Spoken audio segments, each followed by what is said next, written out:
ইসরায়েলের এক সোলজারের ভিডিও আছে, সে বলতেছে, ইংলিশে বলতেছে, আমেরিকান জিও, সে বলতেছে আমরা গাজাকে পরিষ্কার করতেছি, আমরা গাজাকে প্রস্তুত করতেছি, কারণ আমাদের রাজা আসবে, আমাদের মাসিহ আসবে, আমরা তাকে মুকুট পরানোর জন্য প্রস্তুত হচ্ছি, আমরা তৃতীয় মন্দির বানানোর জন্য প্রস্তুত হচ্ছি। তাদের মাসিহকে আল মাসিহ আদ-দাজ্জাল। বনি ইসরাইল মসজিদ আল আকসার সামনে নাচতেছে, উল্লাস করতেছে, স্লোগান করতেছে, স্লোগান দিচ্ছে, তারা বলতেছে মুহাম্মদ মারা গেছে।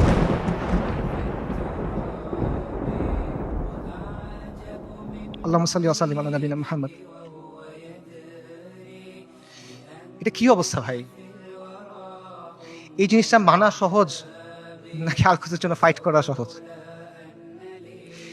এই পথটা আমাদের কাছে অনেক বেশি কঠিন মনে হইতেছে। কোন পথটা আমাদের কাছে বেশি কঠিন মনে হয়, এটা ঠিক করে দিবে যে আমাদের ইমানের অবস্থাটা আসলে কি। নবী সাল্লাল্লাহু আলাইহি ওয়াসাল্লাম তার হাদিসে বলছেন, আমি হাদিসের তর্জমা বলতেছি।